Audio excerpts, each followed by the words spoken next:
Welcome, everybody, to You Rankin with me. I am your host, Chadwick Webb. Over there, I did it right this time. We have James Hancock, my co host.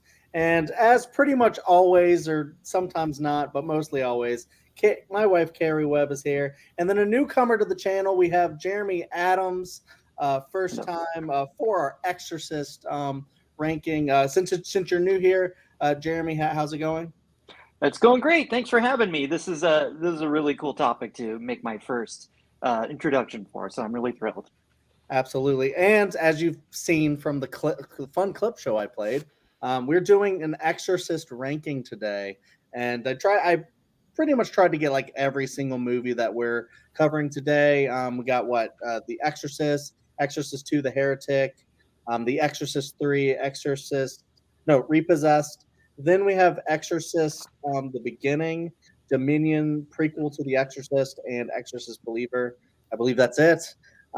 And as you can see from the clip show, some of it's very scary, some of it's very weird, and we're here to talk about all of that. I'm not sure if it's going to be a very consensus ranking here or if there's going to be some disagreements. I'm not really sure. But let's get into it. So how this works is we all ranked these on our own time. There are 7 movies, so we're going to go through this. And we'll start with our number 7. We'll go around the bend, and then we'll keep going until we get to our number 1, until all of our rankings are revealed. And along the way, we'll talk about all these movies. And if there is, I would say, in a movie that's in your top 3 that someone has lower, we can say punt, hold on, wait for it. I have that one a little bit higher. Yeah. Chad, I just actually wanted to say, for the spirit of the topic, when we have one we want to play higher, why don't we say the power of Christ compels you? That sounds like a great idea, Jeremy. Let's do that. If you want, you don't have to. But if it's something that you want, you can mime throwing holy water as you say it at whoever ranked it lower. And you're like, how the hell did you rank that lower? So, but I don't know. We might not have a lot of that this episode. We might. Oh, maybe if there's some takes, that could be right. Might have a couple takes there. We'll see. Nice. All right. Well, if everyone's ready, we will go ahead and start. I will start at the top, and we'll just go around in a clockwise manner. My number 7 I have as Exorcist: The Beginning. James. I had Repossessed. Okay, Jeremy. Yeah, already not much consensus. I have Exorcist 2, The Heretic. All right. Kerri. Okay, wait, hold on. Sorry, Chad. Okay. I haven't been rating these. I'm really bad. So far, that's all right. I have The Beginning. James had Repossessed, and Jeremy had Exorcist 2, The Heretic. I'm gonna say for Repossessed, the power of Christ compels you. Wow. All right. Actually, same, Kerri, same. Wow, that is something. Spoiler, I don't like a lot of these movies. Same, actually. And Jeremy, you said Heretic. Yeah, The Heretic. And then my number, what is it? 7 is Dominion. Oh my gosh. All right. Jeremy's had a lot more time, I think, with a lot of these movies too. A lot of these are just first watches for us, so we'll see. I'm excited to talk about it, but I will go with because we don't really have. Sorry. I did forget to say the power of Christ compels you with Dominion. Nice. All right. Dominion's the second one, right? Dominion's the prequel. Dominion's one of the prequels. No, but I mean like the second of the second prequel. Correct. Yeah. The one that was made first. Okay. Yeah.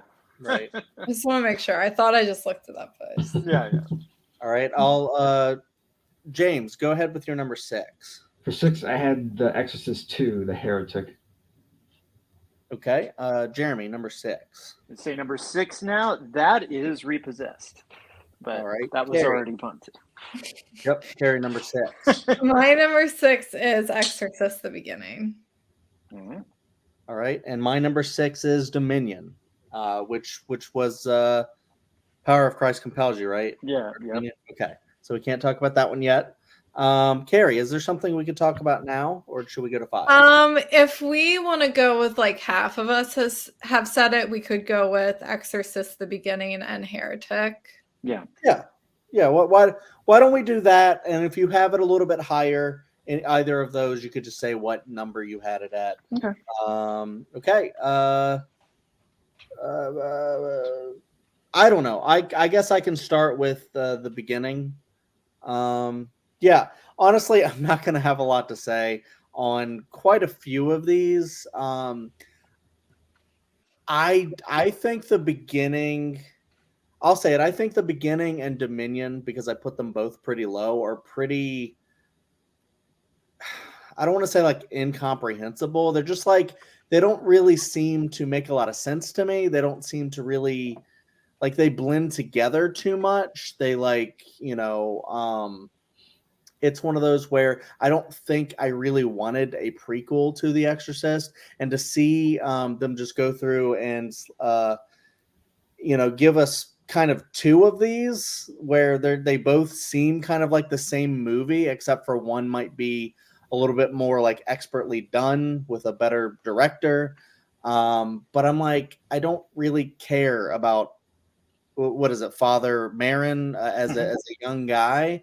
I just don't really care about that character going through Africa or wherever he is in those movies.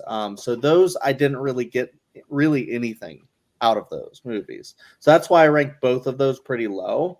And for me, my decision was I just chose the one that had the better director to be slightly higher, with Paul Schrader over Rennie Harlan. So that's why I had Exorcist the beginning lowest, and obviously it's been a minute since I actually watched this one. If you are wondering, it's been a while since we actually recorded one of these. So just getting this in the making, I just don't have a lot to say about the prequels in particular. So that's why I was just going to get those out of the way. And yeah, that's all I really have to say on both of those. So I'll go to James with the beginning. Yeah, so The Exorcist, the beginning, I had at number 4. Yeah, none of the prequels were really that great by any means. I think I think the concept, like we saw in the trailer that we watched at the beginning of the ranking, like it's the spot where like Lucifer fell, like when he was cast out of heaven. Like I thought that was like kind of a cool concept. Actually, I didn't mind seeing that so much, but the rest of it just didn't really like.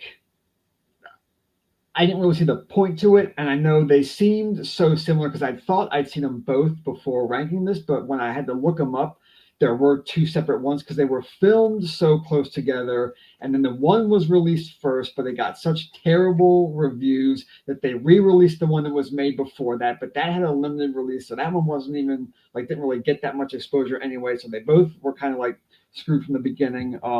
I put the beginning a little bit higher than Dominion, just because I at least liked the bit of the end scene when we get a little bit of like what The Exorcist was, just from like a makeup standpoint. Like it really didn't like match what the one in the 70s was, obviously, but at least you get some of that in this movie. It's just not much else to it. So I liked this one more than Dominion, just by a hair, but it really wasn't that great a movie though. Yeah, definitely. Jeremy, and I'll tell you, you can just talk about the beginning if you want and save Dominion for later, or if you want to talk about them both and maybe do your Dominion defense, whatever you want to do. The floor is yours. I mean, I could do that. I'll just give it away now. So I have the beginning at 5, so it's a little lower for me, and I have Dominion at 3. So it wasn't like top 2, but it just made the top 3 there. And yeah, I actually had. I saw Dominion when they released it, like on DVD back in the mid 2000s, because I'm a Paul Schrader fan, and I thought it was so interesting. The whole story behind it, how he had made this film, wrote and directed it, and then the studio was like, "Oh, we're not going to release it because it's not scary. People aren't going to like it. It's just like basically a drama about a priest and faith that has very little to do with The Exorcist. So they brought in Rennie Harlan. He was going to do reshoots, and then he ended up just basically making a whole other movie. There's a little bit of reused footage between the two, but mainly it's a completely redone movie. They recast a couple of the major roles. Some of the supporting cast is the same. But yeah, I just actually watched the beginning for the first time today. I'd never seen it because I'm not going to watch the Rennie Harlan Exorcist movie. He had just like at that time, Rennie Harlan had made Driven with Sylvester Stallone and stuff. So I'm like, I'm not really watching any Rennie Harlan movies right now. I'm out on that. So yeah, I did watch it. It's really interesting. Having been somebody who does like some elements of Dominion, it was interesting seeing what they did. Obviously, they took more. Dominion lacks the horror. Really, it's really more of like that character drama about the backstory of Father Merrin. Whereas, all right, we got to make it a horror movie now. So it's a lot of like 2000s editing, and they're inserting like blood and gore moments wherever they can. There's like a backstory of another priest, and we see him like kill himself, and it's very bloody. It's all just kind of thrown in there to try to like gussy up this movie. And it's really interesting how there are certain elements of the Schrader script that they use, and then other things they get rid of. Some of the like the character arc that I really like from Dominion, they just kind of get rid of. There's a whole in Dominion. There's a whole plot about the British soldiers versus the African villagers, and they kind of get rid of most of that in the beginning, and it's just like the African people are way more like stereotypical, like savages. They're like killing people for no reason, whereas they're really more developed in Dominion. So it's really interesting. I will give you that, it was cool to actually get some Exorcist effects. You get some of that Exorcist makeup. There was very little of that in Dominion, but I just think it as like a character piece, it doesn't really work for me. I like some of the horror elements, but you don't like Father Merrin. It's more like a generic hero arc as opposed to you really see the full arc of his character in Dominion. So that's why I prefer that movie quite a lot. And yeah, the beginning, it's obviously it was a studio hack piece, and there's a whole thing with like the female doctor where they make her like this sexy character who's like enticing him. Is so cringe. It's just so like lowest common denominator and stuff. And one thing they really changed between the two movies is ultimately who is possessed. In the original movie, it's this character named Cheche, who's like a handicapped teenager, and he's the one who they have to do the possession on. And it's really cool how Merrin gradually realized he had lost his faith because in World War II, something horrible had happened involving the Nazis, and that is just done so much better in Dominion. You get that whole scene, and then it comes back later in the movie. It ties together pretty well. In the beginning, it's like spliced in these like flashbacks that really aren't as impactful. So he's going through all that, and when he finally does step up, you get this great like hero moment in Dominion where he puts on his robes and everything, and he's like, it's like Clint Eastwood getting on a horse, or like Rambo putting on the headband. It's like Father Merrin's putting on his stuff, and he's going to exorcise this boy Chiche, and I really love that moment. And I think Skarsgård's really great in that movie. They don't do any of that in the beginning. It's all just much more rushed. And yeah, I wish Dominion was scarier. I wish that Schrader had actually been able to go back and finish the movie properly. It was like they just like hacked it and threw it out there without letting him fully finish it. It was taken away from him. Yeah, I can understand why it's slow to a lot of people, but I don't find the movie slow because I'm just engaged with his character as opposed to like just the random crap they did in the beginning. I do like it better than a couple other Exorcist movies, but yeah, I don't think it's very good. And yeah, I'm a defender of Dominion. Like I give it 3 out of 5 stars. It's not like great, but I think there are interesting things in that movie that do tie in with Merrin and with the Exorcist and who he is as a character. Yeah, I actually think that's really cool. I want to say defense, but also just like analysis of both movies. Yeah. Because for me, watching through both of those things, it was just a lot of confusion. Like, is this the same movie? Like, what's going on? And then only after I watched them, like, I started to read up a little bit more on what actually happened going into them, because I watched them in like a span of like a couple days rather than the year or two in between them of release. But yeah, I like the thought about neither of them are very good movies, but like one you can at least see some more care, I guess, from a director like Paul Schrader or director writer like Paul Schrader, who actually knows what he's doing, and not to throw too much shade on Rennie Harlan. He's made some interesting movies before, but maybe like a writer for hire, director for hire kind of deal, and just not really engaged with the actual story and just kind of throwing something else together. I totally can see that, and I can see the distinction between the two. I also thought that Dominion was a little bit better made. So yeah, Kerri, what do you think about Exorcist: The Beginning? Yeah. Okay. So I'm gonna switch my Oh, hi, Binky. I'm gonna switch my rankings actually. Because I did not know any of that history.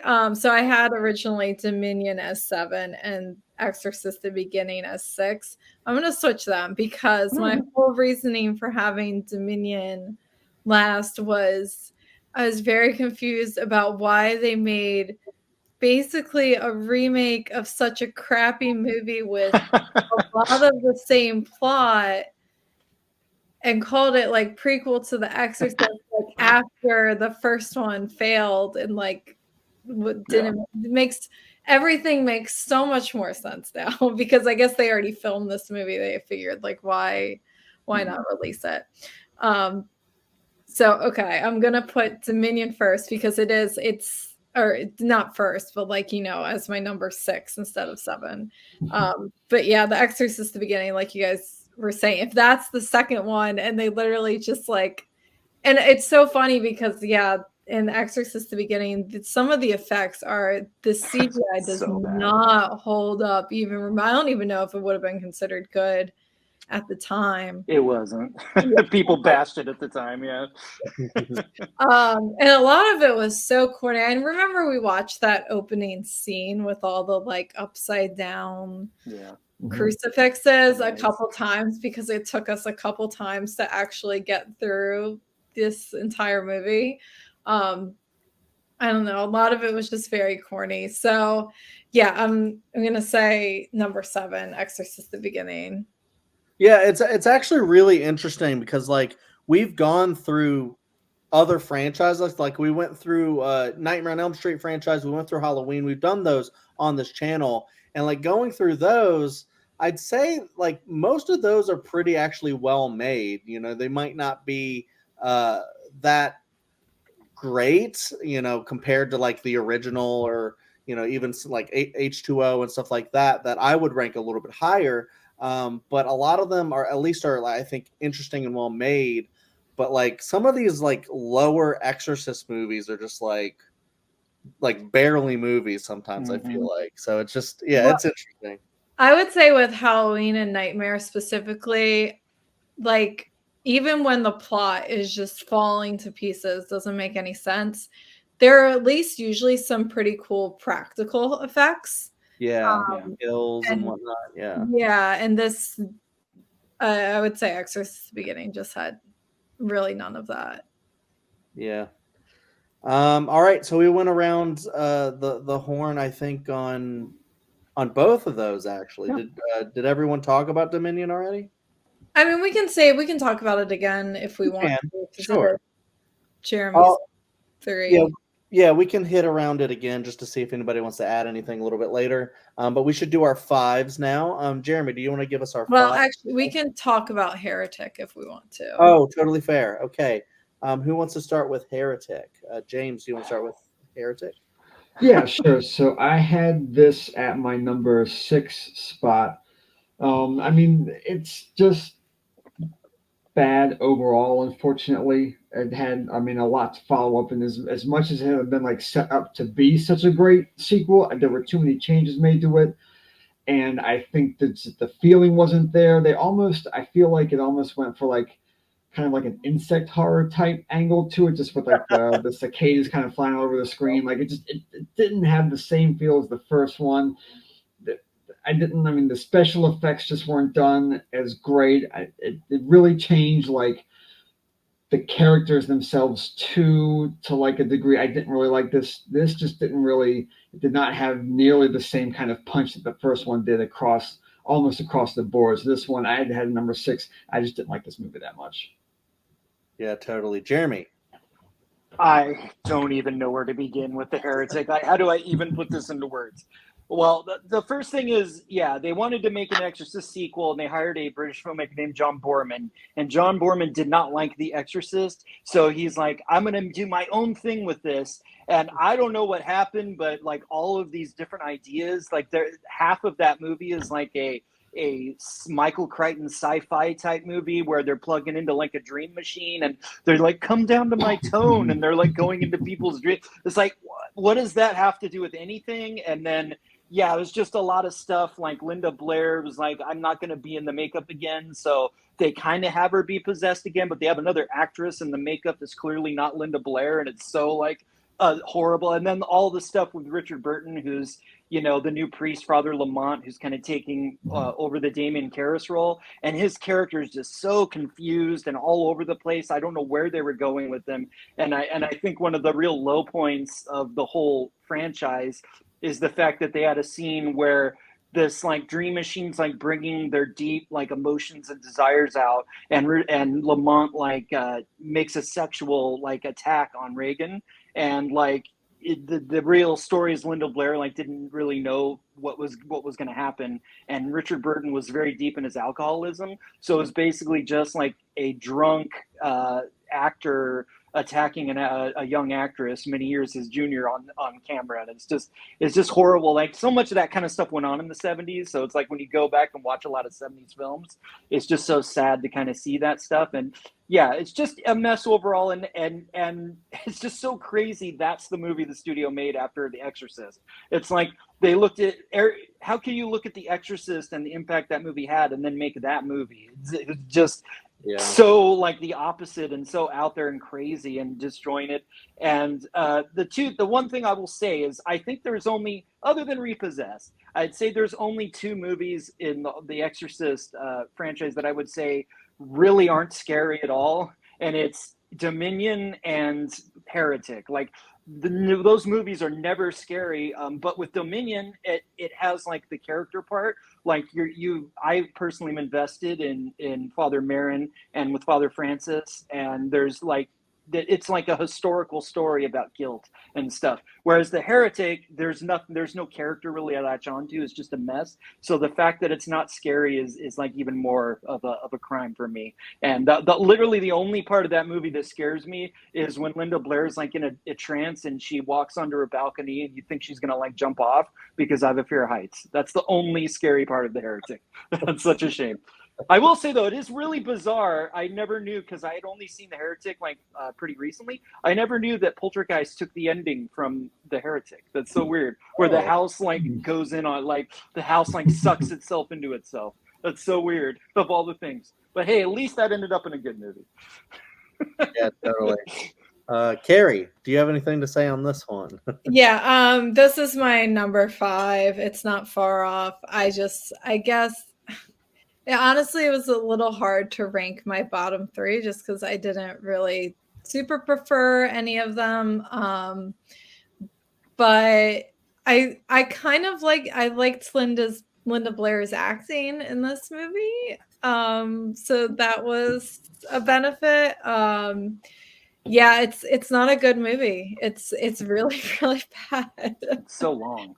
It goes on so long. I mean, like part of this takes place right like in Africa, or am I like yeah. And honestly, it seems like kind of the prequels also kind of took some of that as well, and like reincorporated it as too. Yeah, I don't know if I have anything good to say about Heretic. It's definitely like I think a skip movie for this franchise. Yeah, I don't have too much to add. Although I did shake things up a little bit, and I put this at number 4. Okay.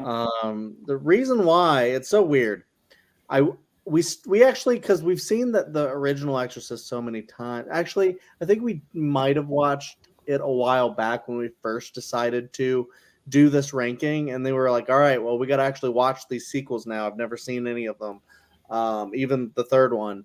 That's normally like pretty well regarded. Maybe not as much as the first one, but yeah. And then we were like, well, let's get to Exorcist 2: The Heretic. I've heard really bad things, or just heard it's just basically a trash movie. And we watched it, and then I didn't know what the hell was going on. Pretty much the whole movie, and then all of a sudden, it's from like a bug's perspective, and just so much weird shit going on. And then, yeah, like you mentioned all of the stuff in the beginning where they kind of like threw it into this weird, like, psychoanalyst type of thing, which was interesting. And I liked hearing a lot of Jeremy's thoughts about like, the how the movie got made and stuff like that, and some of the icky things that happened that kind of helps put it in more into perspective. But the reason I put it in 4 is because watching through all of these bad ones, I watched 2, and then I was like, oh, can't get worse than that. And then I watched the prequels, and for me personally, I just didn't really get anything out of those. Whereas 2, I was like, well, this is just really wacky and just like what kind of a deal. So I might actually would rather throw this on than the prequels, because I would at least like to see like Linda Blair in it, and like to see all the wacky stuff that's going on. That's almost incomprehensible. The only like really big knock against that though is that it is really long. So I probably would throw it on to be like, well, let's watch the weird wacky one now, and then I would just be like, oh, I made a mistake, I shouldn't have put this on. So honestly, I think I would probably say that for my 4 through 7 movies, honestly. And the my number 5 hasn't even been mentioned yet. So I don't know, I could probably switch the 4 and 5. It really doesn't matter. To me, I only really like my top 3. So yeah. Anyways, James, where was the Heretic, and do you want to talk about that one? That was number 6, and I've already talked about that one. Oh, you did. That's right. Yeah. Sometimes I skip people, so I like to make sure. That's all right. Anyways, so we can go to 4s now. Kerri, is that where we're at? No. 5s. We technically have to say our 5 still. Okay. Kerri, 5. The Heretic. What was my 5? My 5 is actually Exorcist, the Believer, Exorcist Believer, the newest one. No one has that top 3. No one top 3. Oh no, the power of Christ compels you. Oh, someone has the top 3. All right. James, what's your 5? At 5, I had Dominion. And Jeremy, what was your 5? The Beginning. My number 6 is Repossessed. My number 5 is Beginning. Yeah. Okay. We're good on that, Kerri. So we'll go to number 4s now, Kerri. Does that sound good? All right, cool. So my number 4, I already said, is Exorcist 2: The Heretic. James, number 4. Mine was Exorcist: The Beginning. Jeremy? Mine is Exorcist Believer. And Kerri, 4. Mine is Exorcist Believer. All right. So it sounds like we can talk about Believer now. I think so. Yeah. Well, it's in James's top 3. So. That's right. Well, or do we? But you guys had Repossessed in your top 3, so I'm not sure which one we did. Yes. Well, let's go ahead and just reveal our 3s, and then we could talk about Believer and Repossessed, because it sounds like we might all have the same top 2. Perhaps. All right. So, James, 3. I had Exorcist Believer. Jeremy, 3. Yeah, mine was Dominion. Kerri, 3. My number 3 is Exorcist 3. Ooh. Interesting. Oh, okay. Right. Interesting. And my number 3 is Repossessed. Okay. So does that? I think maybe we do the Believer next. I think because more of us had that lower. Is that? I know what Kerri's gonna do, and it's really funny. All right. Yeah, we can do Believer, Dominion if we want to re-talk about that, and we can go ahead and do Repossessed, like most of us have said it now. And okay, Believer and then Repossessed. Yeah, and also Dominion if we want to talk about it again. All right, Kerri, do you want to start with Believer? Oh yeah, I can start with Believer.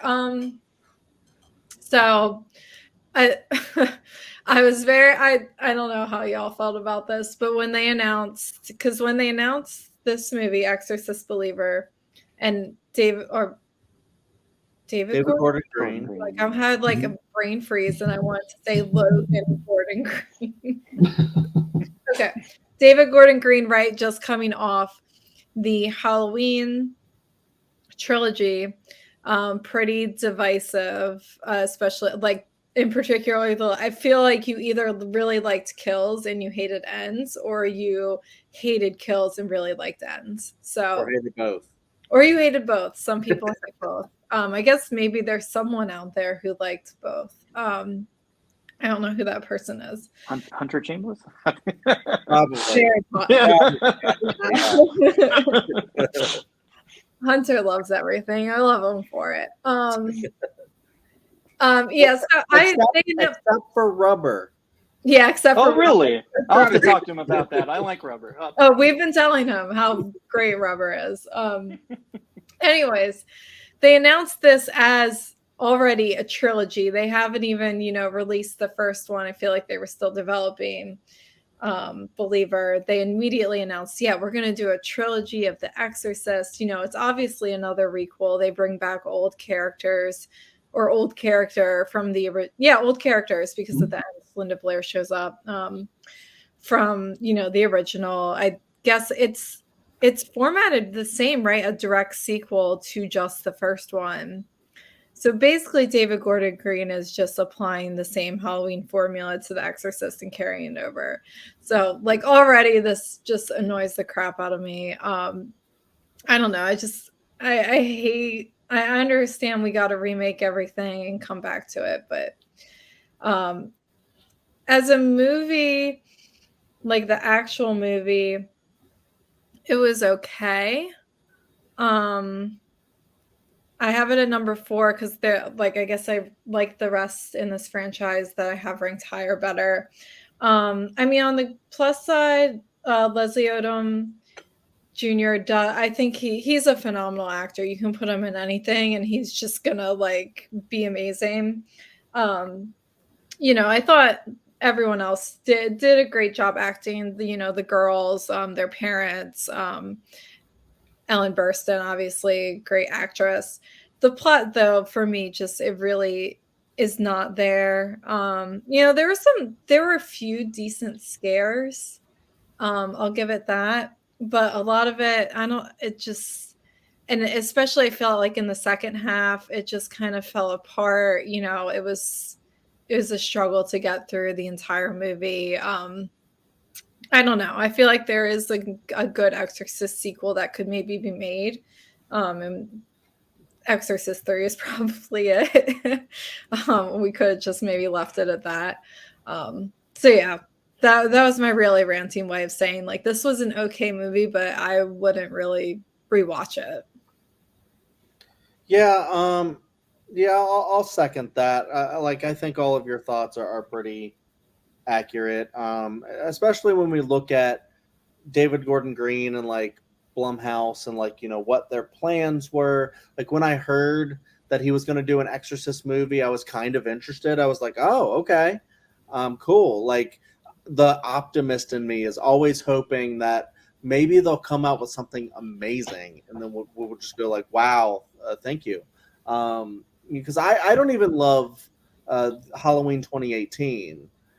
And then I hated Kills. I thought that was really bad. But then I actually kind of liked Halloween Ends. That's my favorite of the 3. And so it's interesting, but it doesn't work as a trilogy. And to go ahead and try to make another one when your previous one wasn't that great, instead of just making one really good Exorcist movie after that, and then they couldn't even do that with their first one, and then it's well, now what do we do? I guess we just cancel the whole thing, just say never mind. So that's kind of how nothing of a movie this ended up being, which is sad. You know, I would have loved another really good Exorcist movie where they could find something interesting to do instead of, well, now it's two girls that are possessed. Top that kind of a deal. You know, yeah, you have good actors in here. You have a good director in David Gordon Green, and you know, some interesting ideas. And like Kerri said, there were some scares that were actually getting me. And you have like a bigger production, like a modern production, um, and everything with that. But you know, just because something's new with new technology doesn't mean it's going to be effective and actually scary and a good story. So yeah, it didn't really work. And honestly, Kerri, you know, I was trolling with putting Heretic at 4. I would put this at 4 for me. Just swap Believer and Heretic because you know it is the better movie. But it's one that, yeah, it's just my 4 through 7. I don't really care about all that much, and I just don't think this was necessary. And also, like, you know, I really didn't need them to try and tie it into the original Exorcist or anything like that either. It's like you could just make a really creepy new Exorcist movie that's an entirely new story. And I think that could have been even more interesting, but you know, this really wasn't to me. James, what do you think about Believer?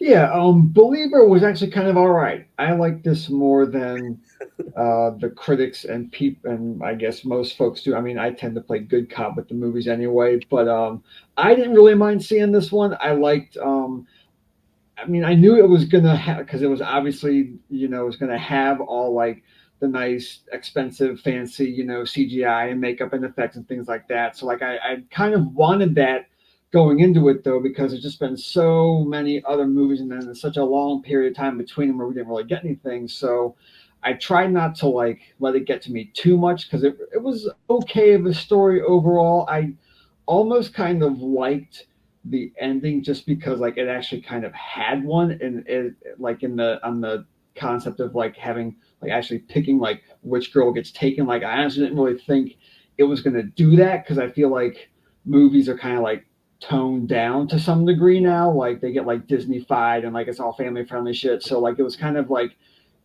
nice to see the one dad be like, all right, fine, take my girl. Like that, I actually kind of liked that, at least that little bit of tie up in it. I liked I mean, the effects were really good. You guys know creepy kids are my thing. So I Yeah. was definitely, I was watching this one a little bit more closely because I did like how they did all that, all like the effects and stuff were good. I liked the actress Ann Dowd. She's been in like a Oh bit yeah. of stuff recently, and I know she has that role in Hereditary, and she's in The Handmaid's Tale too. She got a Mhm. pretty good role in that one, so I like seeing her in more stuff now. So she did pretty good in this one. I like seeing her kind of watching over them a little bit. It had a lot of good elements, like in that respect. Also, I liked how it kind of got back to like when it showed the scene where what actually happened in that little cave in the forest one night. Like you get some kind of like actual like devil imagery, things like that. The creepy lady, and I think there was there a bit of Captain Howley imagery in the end too, with the scary kind of guy flashing up on the screen for a hot second. Didn't know if I caught that, but like I kind of like seeing that because they had how many movies to that or introduce it, and they kind of didn't. So I kind of like seeing that one in this one. I actually ended up liking this one, like I said, more than most. I think with Chad, you mentioning like your bottom 4 to 7. I don't think I'll ever try to really watch those movies again, but I would watch Believer again. I think I don't think too many of these even get like the whole rewatchable kind of nod from me, but I would watch The Believer again. It's definitely top 3. Nice. Jeremy, Believer. Yeah, I just saw this for the first time within the last couple days. So yeah, I have heard, people saying it's the worst thing ever. It got like a 22 on Rotten Tomatoes. Like I kind of went in with pretty low expectations, and I didn't have the baggage that some people have because I actually haven't seen Halloween Kills or Ends. The last one that I saw was 2018, which I liked a lot. So I'm like, I'm not coming in with the sour David Gordon Green taste, and yeah, I didn't think it was terrible. There were things that I liked in this movie. I think it's a mess. I think it's a misfire in a lot of ways. But then there are things that I like, and it's certainly from a production standpoint, it's a lot better than some of the other films we've talked about. So there, at least you're like watching something that's well made to some degree. I just think there's one overriding flaw with this movie, and it's they didn't look at the original movie and see what really works about the original movie. And what works in the original movie is it's about three characters. It's about Reagan, her mother Chris, and Father Karras, and it's following those three characters through this journey, and it's a long progression to get to like the possession stuff, and they go through like all the medical trials and all this stuff with Father Damien's backstory. It's a long road getting really involved and invested in those characters before you finally get to the possession stuff. And in this movie, they're like, well, we got to have two girls, so not only is it one family, it's another family too. And we're not just gonna have a priest, we're gonna have a pastor and a woman from Haiti, and we're gonna have all this, and then we're gonna also have Chris and Reagan and that whole storyline. So they have all of this stuff they have to cram into the movie. So I think like the whole opening with Haiti I thought was great, and it really kind of had some of that vibe of like the opening the original Exorcist when Marin's in Iraq. It's like this we're in another place, and it's got kind of an evocative feel. And when the girls disappeared, I thought all of that was really well done. But then it's like, all right, now we got to have them be possessed, and the plot has to kick into gear. And it's like they're in the hospital. That whole thing's like 2 minutes. So it's like you don't have any of them being like the therapist coming in and the doctors and all that stuff where they're it's just like, it's 2 minutes of them being in the hospital, and it's like, all right, they're possessed. We need to get an extra. It's like, it's so rushed. And then you get Chris in there, and it's like she has this whole story going on with Reagan. Reagan doesn't talk to her anymore. She wrote this book. She's got all this baggage. That's all crammed into like 15 minutes of the movie. Like that could be a whole movie. A Chris and Reagan could be a whole movie. And it's like they shoved that into like 15 minutes to try to get into the movie. And then there's some really cool ideas here. I like the idea of it's not just like a priest, but it's a whole community of people trying to do the exorcism and coming from different perspectives. That's a cool idea. Even like if it was a trilogy, and if this was like the third movie, is everyone coming together, and we've had two other movies to get invested in all these characters, like that would have been great, because now we're invested and we've got this whole community. But it's like it's so rushed that you're not really invested in any of the characters. And then that cool twist at the end that James was talking about, where it's like, well, they can only save one of the girls is going to be taken.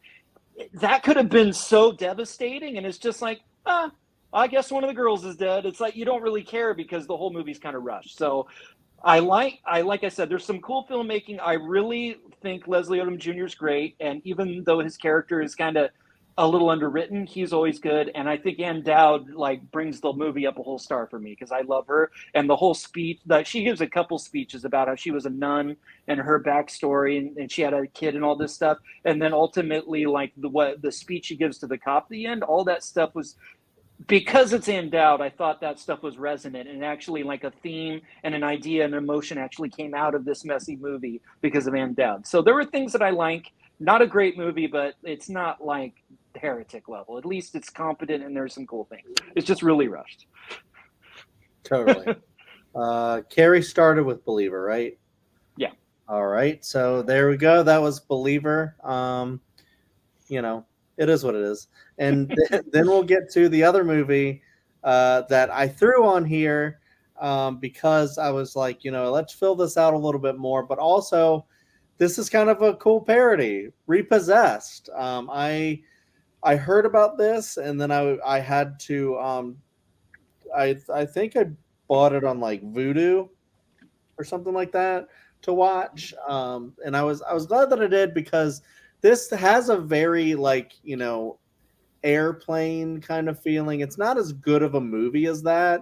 But it's I think really funny. And I like how they tie it in to the Exorcist. They get Linda Blair, then they get Leslie Nielsen. That's like kind of like the marriage of like two great things there. Like, the comedy of Leslie Nielsen, after he started doing comedy, and all those silly, jokes where it's like a joke is, every 5 seconds is some other joke. I've seen it done like in a much like in a smarter way, like in like airplane hot shots, all these kinds of things.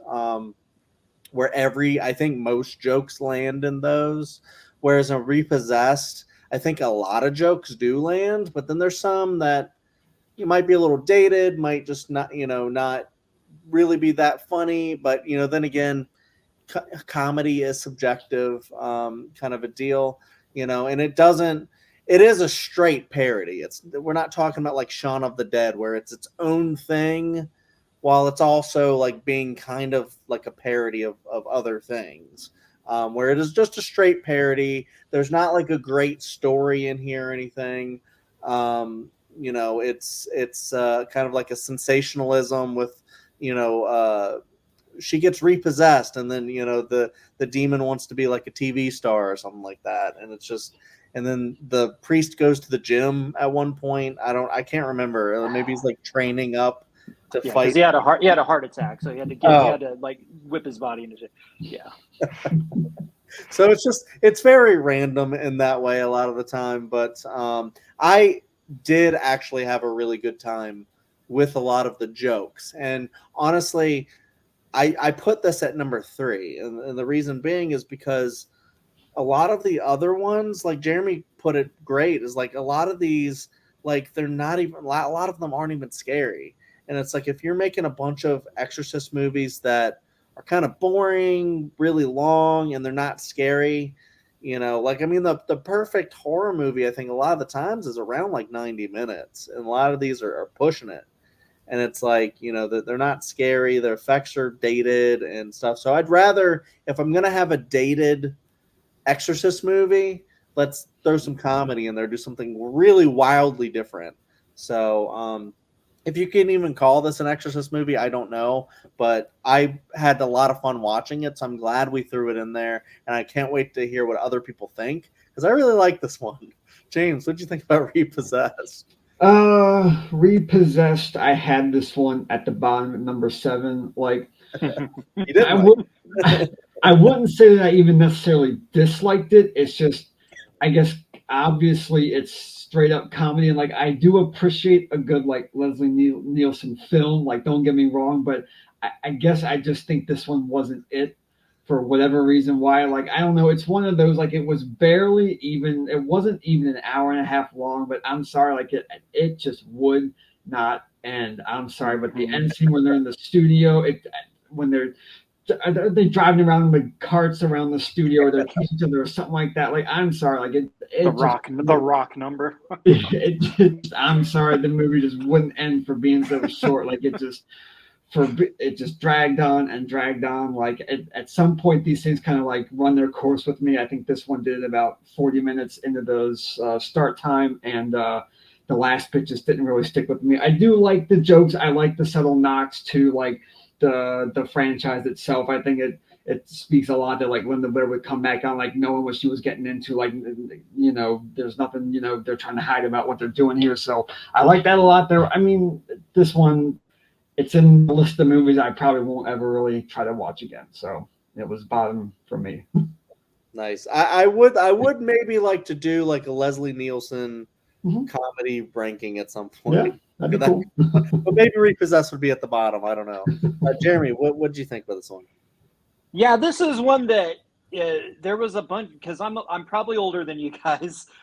Back in the day, there was a bunch of movies that were playing HBO a lot, and you didn't have the internet then, so I would just watch what was on HBO. So I saw this movie a lot, probably in like 91, 92. I was like 12 years old, and I thought this was great. Like, I loved this movie back then. Literally hadn't seen it since then. Sat down to watch it today, and I'm like, oh God, this is one of those movies that should have stayed in the past. Like, this thing is, I mean, it's, some of it is funny. It's a great idea to actually get Linda Blair to spook. Obviously she went through a really traumatic, experience making the first couple Exorcist movies that she was in, and she never wanted to come back, and do another one because of that. And the fact that she got to kind of have fun and play around, and I think she's actually legitimately good in the movie, even though it's like so silly and stupid for most of it, and like there's no story to speak of. But she's actually like doing something kind of cool with her performance. I just think that it's just hard for me as somebody who loves movies like Airplane and Top Secret and The Naked Gun and some of these great spoof movies like Mel Brooks and stuff. Then you get movies like this. There was a whole push in the whole genre kind of like petered out in the 90s. And you had this, and you had like Loaded Weapon, and you had like Fatal Attraction or Fatal Instinct. There was just all of these like disposable ones that clearly didn't have the genius that like the Zucker brothers or Mel Brooks had. And they're just kind of lowest common denominator.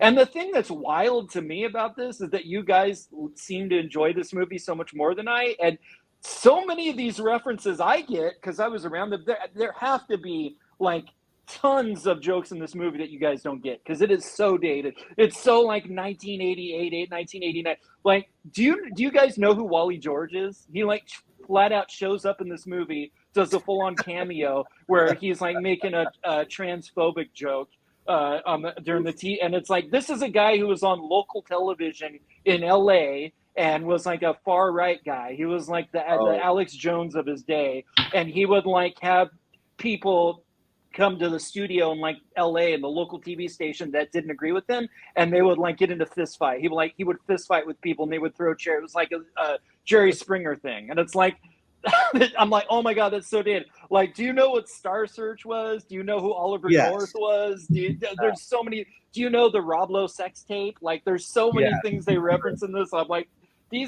how do these young people even get these?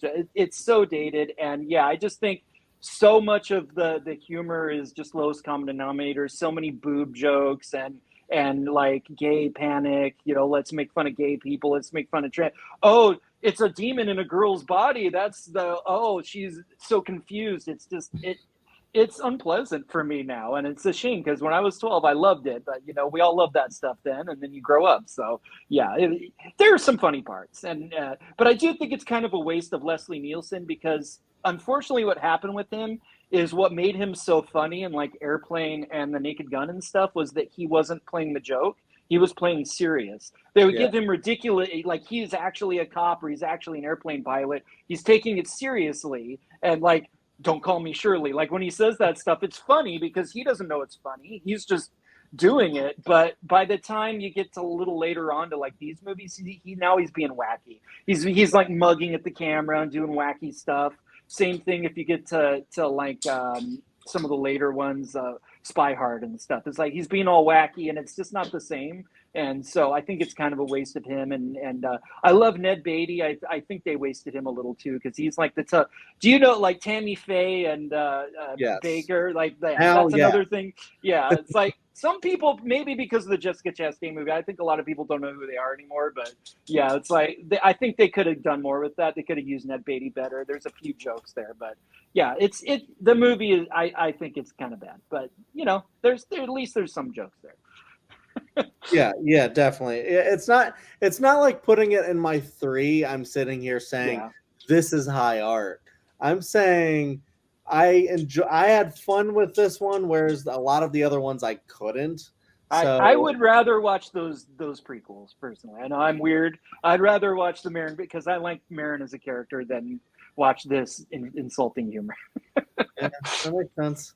Kerri, what do you think about Repossessed? Yeah, I put this pretty high actually, and it's not really because it's that great of a movie. It is like you guys said, it is highly, highly flawed. But I really did not like many of these movies. And if you're not gonna scare me, you're just gonna kind of confuse me and like just have these weird plots and that don't make any sense. I'd rather at least laugh about it.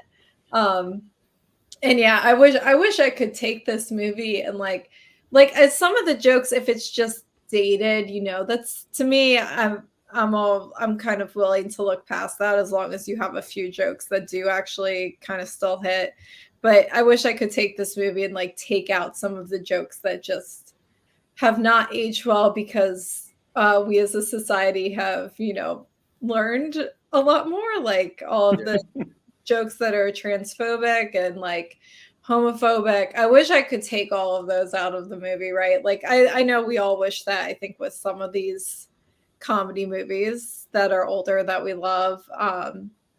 Well, I think that's also like an interesting thing too, is that you can watch something like that from back then, see it as a time capsule, and then see how far we have come, and then be Yeah, like, it makes "Oh, talk about that stuff it now." definitely just makes enjoying the movie as a whole very difficult, Yeah, because I mean, it kind of ruins it a lot of the times. But I did think, oh God, I did think there was enough. There were enough jokes in this that hit for me, and even if it's like I tend to, physical comedy really makes me laugh.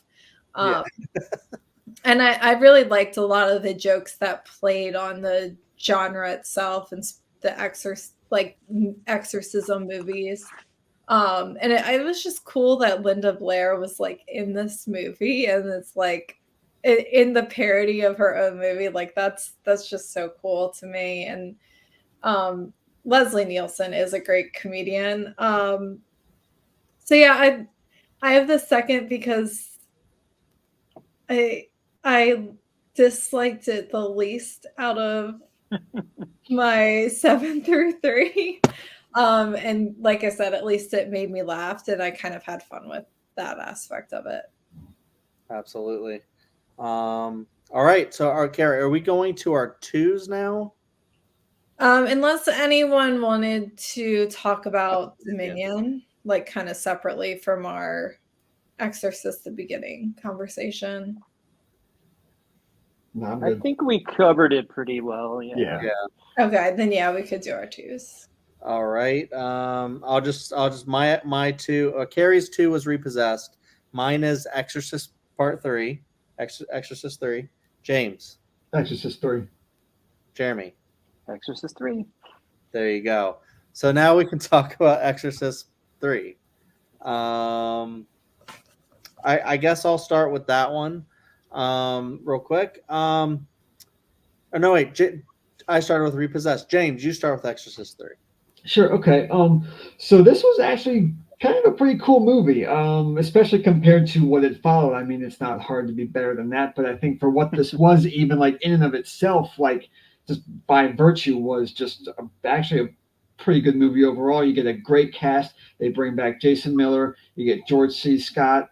You get I can't think of the guy's name right now, but you also get Brad Dourif. I always get a chance to talk about my boy Brad Dourif and give him some points in these rankings. So I love seeing him in just about everything, and I think he did a good job with his role in this one too. So you get some great performances. It's almost like there were definitely like horror elements to it. You get a great scene in the asylum with the white ghost thing chasing them after, walking after the nurse or whoever, and then with the old creepy girl kind of crawling over the wall or up the ceiling. I'm sorry, but you get like it's almost like a police procedural at the same time, kind of because they're trying to like do more like detective shit in this movie too. So you get kind of a blend of it, which I think was good. I think it was done pretty well overall. But I think maybe folks wanted like more of like what the original was, just because again, it's just too good. It's hard to match. It's hard to beat. But I think with what they had for this one and like the way the story went down, like I like this one a lot, and this is one of the ones I would definitely rewatch. I like The Exorcist 3 a lot. Totally. Jeremy. Yeah, this is a movie I've been a fan of for a long time. I watched it a lot back in the 90s. It's kind of an interesting backstory. It was actually William Peter Blatty, the author of the original Exorcist, wrote a book. Dang it, now I'm blanking on what the name of the book. Legion. Legion's the name of the book, and it was kind of connected to The Exorcist, but not really because it was based kind of on the Zodiac killings, and it's about this killer named the Trinity Killer. But he did have Kinderman, who was the cop from the original Exorcist novel and was in the movie in the book, and they make a couple like references to Reagan and stuff.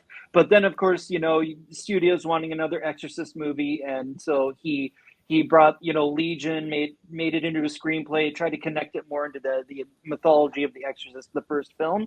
Originally, William Friedkin was considering coming back, but I think it was really interesting that the actual author and writer of the original Exorcist directed the movie. I think he's a really talented director. I think this movie has some of the issues that like Dominion has because the studio did fight with Peter Blatty and kind of come in with their notes.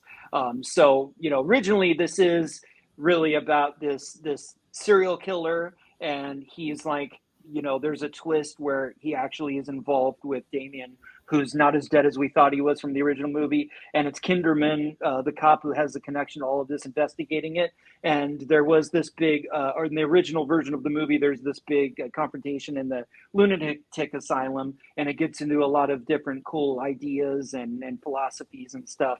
But the studio came in and was like, well, it's not an Exorcist movie. You need to put an Exorcist in there. So they brought in the actor Nicole Williamson, and he plays this priest who kind of shows up at the end of the movie now to do the exorcism, and it's kind of really shoehorned in there. And it's like, we don't know anything about his character. He just comes out of nowhere. So that's kind of where the movie falls apart a little bit. But I think so much of it really is great, largely because, unfortunately, the actor Lee J. Cobb had passed. So they got George C. Scott, who's one of my favorites, and just a tremendous actor to play Kinderman. And he's so great in this. There's a lot of humor in this. People forget there's humor in the first Exorcist too. And he's got some like really funny, quirky like character stuff.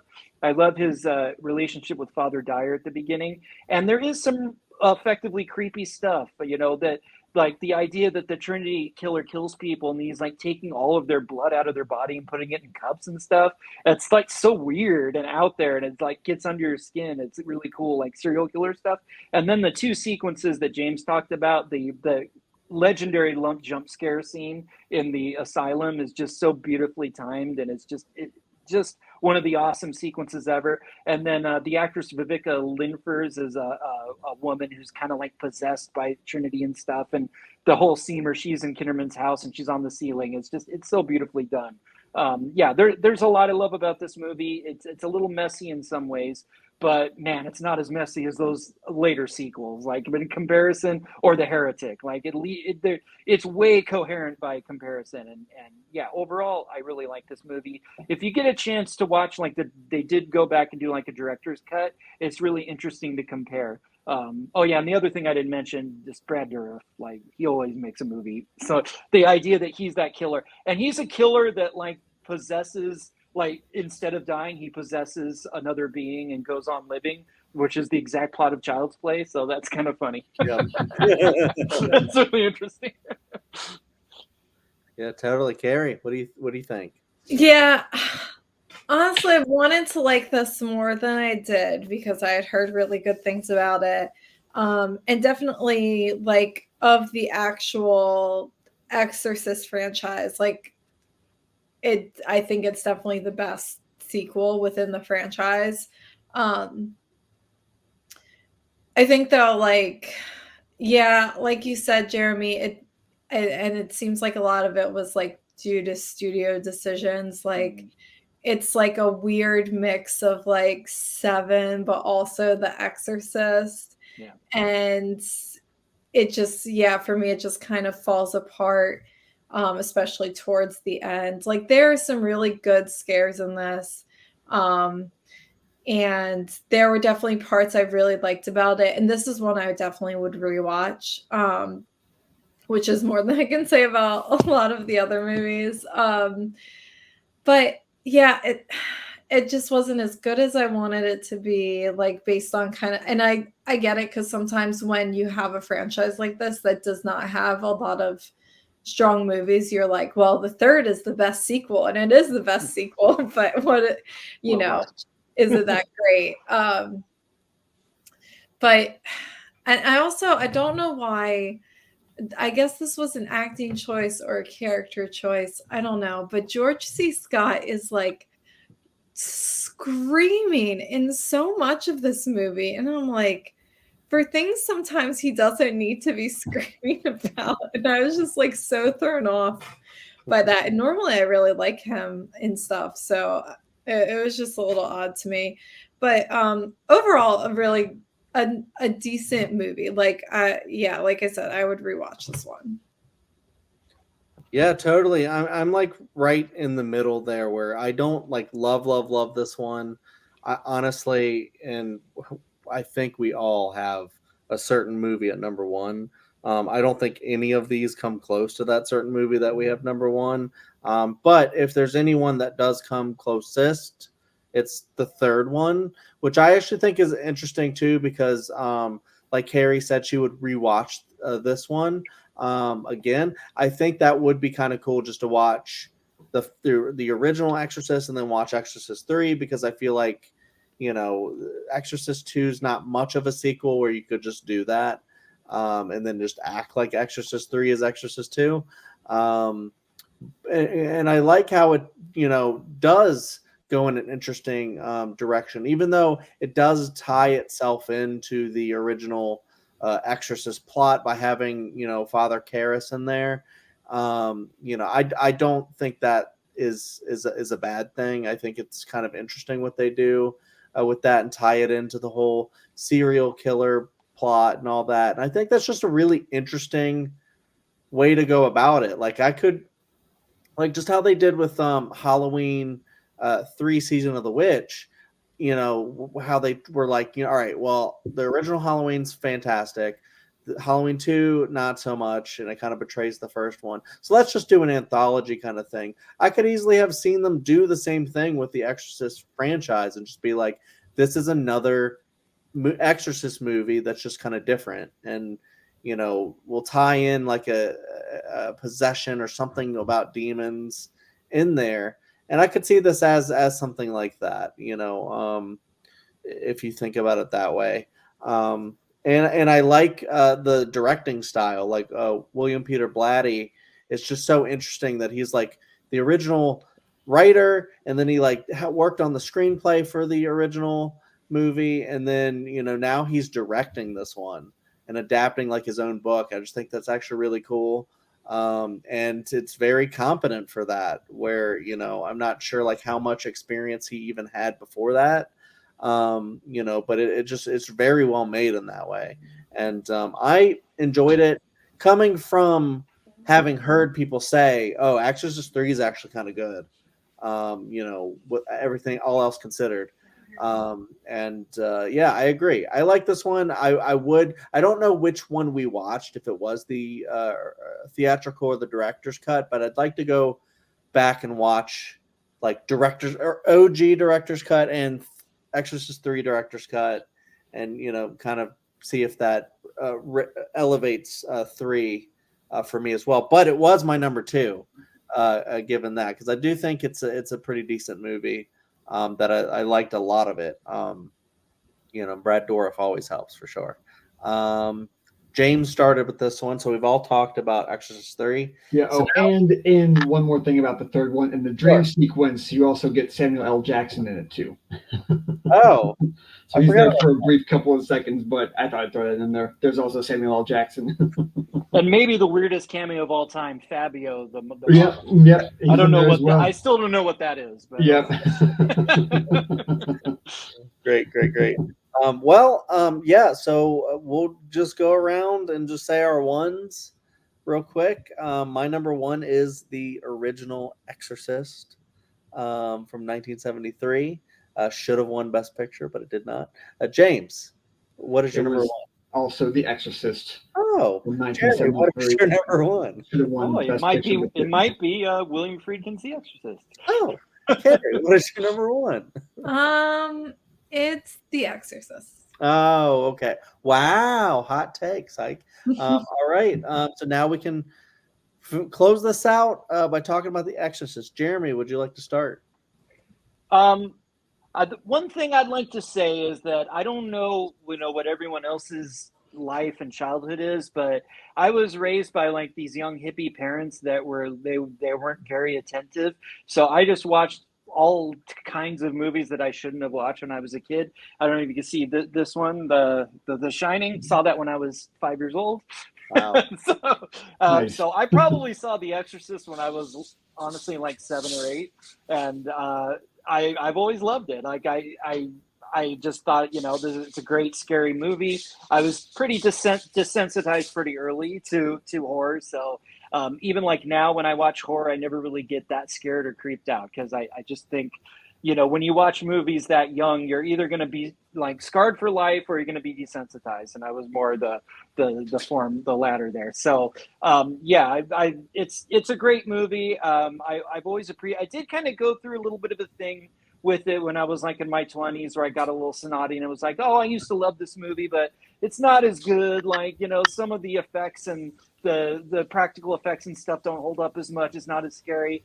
And then I got a little older, and the whole idea, you know, now that I have like stepkids and I'm married, and just the idea of having a kid and having something horrible happen to them and being completely powerless, or, you know, having been somebody myself that used to be in the church and has kind of had ups and downs with my faith, that part as well with Damien. There's just so much there, like emotionally.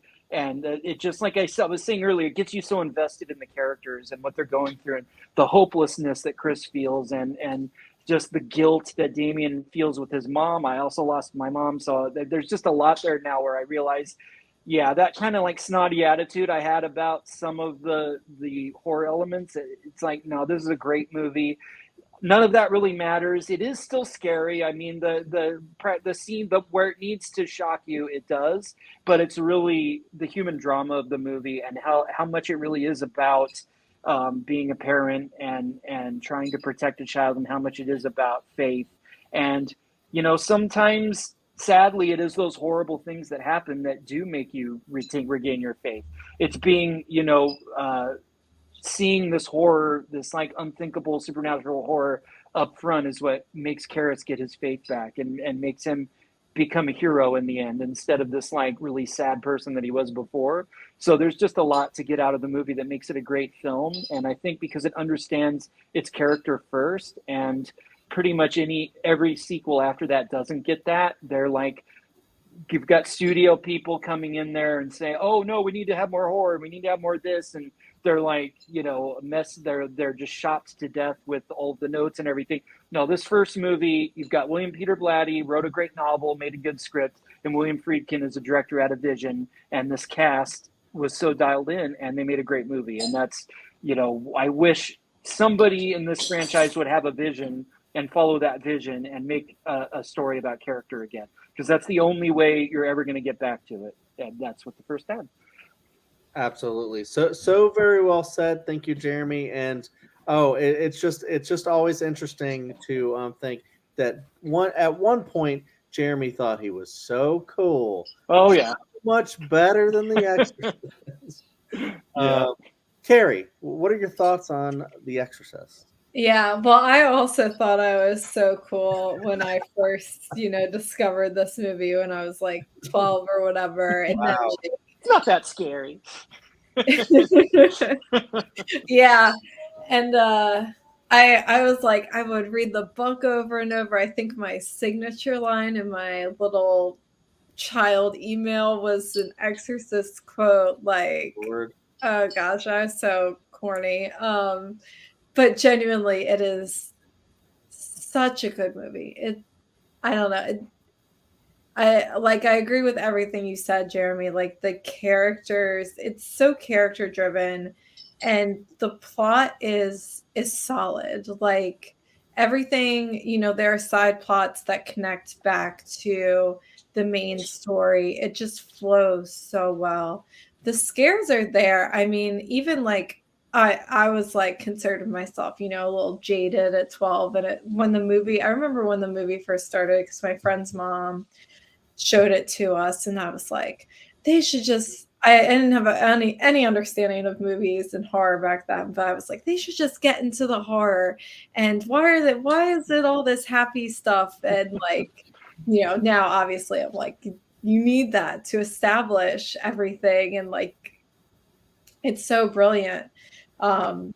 But once it got into the scares, I was like, you know, hiding behind a blanket. And I think they still hit. I think even for, you know, in this age of like super advanced special effects and whatnot, I think this movie is still terrifying. And like you said, Jeremy, I think it is like different aspects of it are terrifying at different stages of your life. Like, you know, the demonic possession part is the part that used to really, really scare me. And now, like you said, it's the medical stuff, the helplessness you feel about, you know, either your own life or the life of your child, that is like truly terrifying. So yeah, I don't know what else to say. I mean, it's brilliantly acted, it's brilliantly scored, the directing is fantastic, the script is tight. Like it, I think there is not much better in horror than this. Yeah, very well said. I do think this is one of the greatest horror films ever made. You know, I personally, we're talking about like our childhoods and stuff, and like where we came. I did experience part of this movie in my childhood. I remember going with my sister to the mall, and I would go to like Hot Topic, and they would have like Linda Blair's demonic face on shirts and other merchandise, and I was just so terrified of that image that I just wanted nothing to do with it. But one time, my mom used to like just rent random movies for me to watch, and she rented this one. It was the re-release, I believe, in 2000. So I was watching that, and then I got to the part where she did the spider walk down the stairs, and as soon as that happened, I went, "Nope," and then I left the room. I was like 10. So I left the room and went to watch Chicken Run instead, and that was a much better experience for me at 10. But yeah, I didn't want to watch it for a long time, and then finally, I got into horror because of this one down here. And she, really loved horror, and she got me into like the Scream franchise back in college, and I just like started to watch stuff like that. And then I remember watching like The Conjuring in the theater, and I was kind of like laughing at parts, and Kerri was like, I don't think you're scared of horror movies. So from there, I was like, well, sort of, but I can also not have to like cower all the time. But yeah, and then we would start to actually go do cabin experiences where we would have we'd just go to a cabin like an Airbnb just to watch horror movies in like the dark and stuff. We've had a lot of great experiences that way, and that was the first time I ever watched The Exorcist all the way through. Was in a very creepy place, with all the lights off. And Kerri, I think it was that first one that we did that I watched The Exorcist. It was like a tiny, kind of like a tiny house, like a shed, someone's shed, like a rich person's shed in the woods. That's how we watched the Blair Witch Project, and that's how we watched The Exorcist. And it was very scary just watching it that way. But yeah, the movie itself, you guys have already talked about most of it. I think it's just so expertly crafted, just like all of the scares, even like the one I had in that clip sequence with the fire coming up. You're always waiting for something to happen. They don't always deliver, which is a great, like, I think, scare tactic, is to keep you in suspense and keep you waiting for the thing to happen. It's not always a jump scare, but sometimes it is like the whole scares about like real life is the scariest thing, and things that could actually happen to you. And you have a child that's sick and you don't know why. Kerri and I just had a kid, and now if something's wrong with him and we don't know, that's kind of one of the scariest things you can go through, because he can't really tell you. And even if he can, even if he's at Reagan's age, but something is just going on and like no one can figure it out, I can't even think about how scary that would be. But even when you get into the actual possession of it, and you get the head turning around, and a lot of these things that people just talk about, like the 360 head rotation, and the vomiting, and all of the crude stuff she says, or the demon Pazuzu says. I think a lot of that is just so well done and just holds up so well. It doesn't look fake to me. I know I think like a lot of like people that go and they try to watch this and they laugh at the movie, but I'm like, guys, you just need to sit down and just like watch this in like a correct setting, and not like go into it knowing that you're trying to make fun of it. Because honestly, I think if you get in that frame of mind that the movie wants you to be in, then you're going to be affected. And especially with those effects towards the end and stuff like that. I think it's really brilliant. I love watching this one. It is a slow movie in some ways, but I think that only aids in the horror and the drama of everything and the pacing of the movie. I think is really good because I love how you don't really get that the stuff that everybody wants to see and just talks about all the time until you get to the very end. And just the imagery of just like her or Pazuzu like worshiping the demonic like idol thing is just so, some of these imagery is just like you can frame it, in a picture frame. So and it's just beautiful cinematography and all of that. So yeah. James, what do you think about the OG?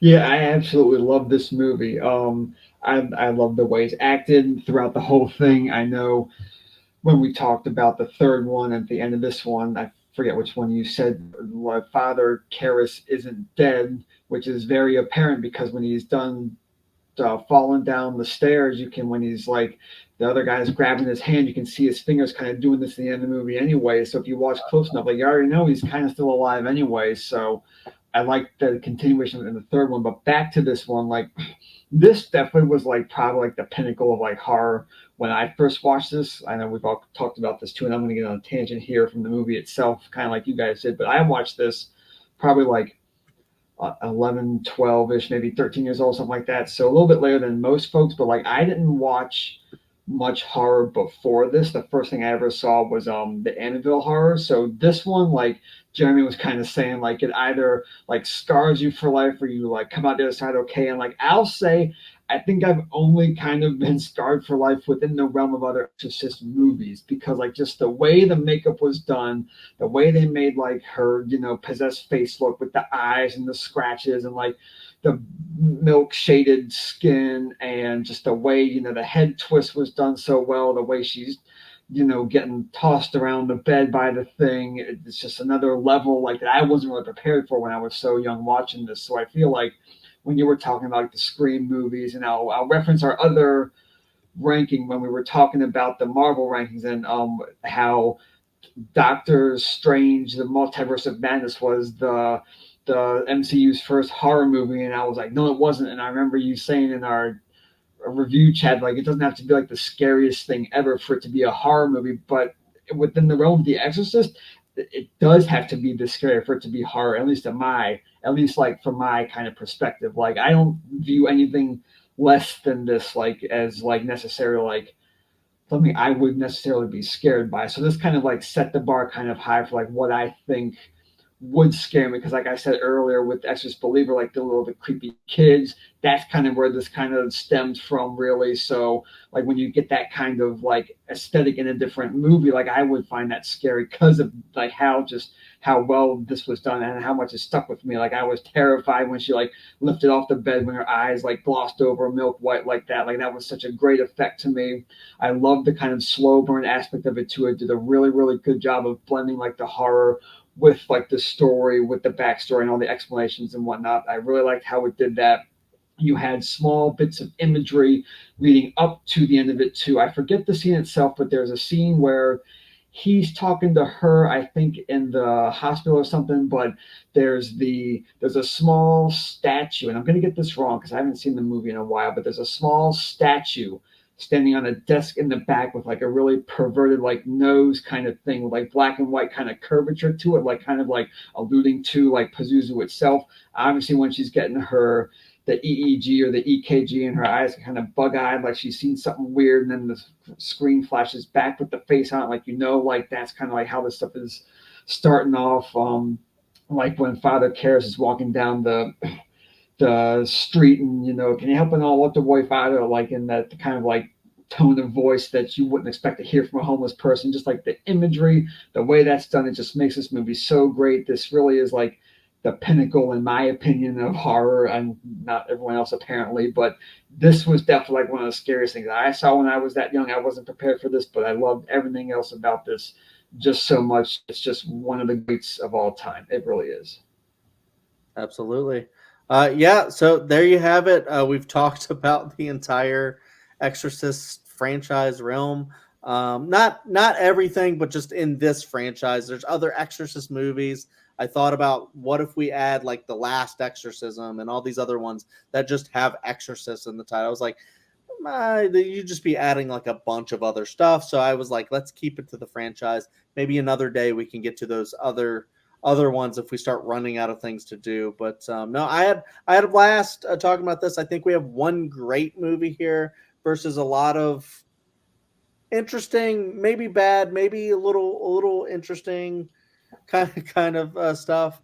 I think one of the really cool things, especially about me, Kerri, and James, is that we actually live very close to the steps and the location where this takes place in Washington D.C. I want to make a trek there. I haven't actually been there, and I've lived here for so long, so that'll be fun. Maybe we'll have to do something else where we post pictures or something like that for the channel. But this was a blast. I can't think of anything else to really add for The Exorcist.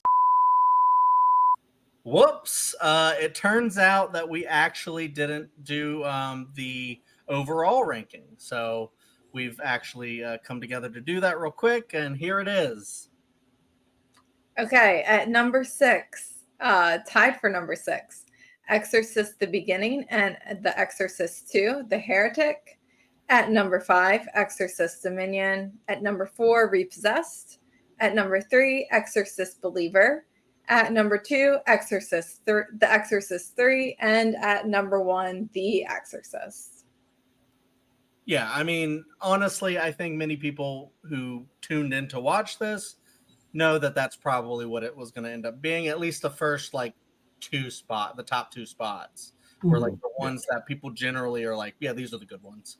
And the classic, of course. So, yeah. Any other thoughts on the actual overall ranking itself? I think it's pretty solid. We did pretty good overall. Yeah, definitely. A bit of sense. Definitely. Well, let's go back to the mainstream so we can close it out. Yeah, so let's go around and do some plugs real quick. James, anything you want to say? Plug? No, not necessarily. Nope. You can find me here on this channel. There you go. Jeremy, anything you want to talk about? I just wanted to add there actually is a really good Exorcist sequel, and it's the Exorcist TV series. So if you ever have a chance to look at that, there were 2 seasons, and yeah, that's a better sequel than anything we got in the movie. So I just wanted to throw that out there. But yeah, you can find me at Jeremy Paul Adams on YouTube, and then on Letterboxd, I believe it's Adam ATOM 1979. So you can find my reviews there and things. Perfect. Yeah, sometimes TV saves the day. Yeah. Kerri, is there anything you want to plug? Yeah. I mean, if you just want to see more of us, like me and Kerri and stuff, and James, just check out the rest of the slate that we have. We have so many other You Rankin' With Me episodes that we've done. This is the first one we've done in a long time, and I'm really sad about that, but very excited that we're able to get another one in the bag, and I'm excited to keep going. We have other things that we have planned. I won't really mention them. I'll just drop them when we're able to get those recorded. But we do have a lot of other stuff to check out and some other types of stuff that I'm trying to put on this channel. But yeah, I won't plug too much else really. I'll just say thank you everyone for talking Exorcist with me. But also, are you ranking with me?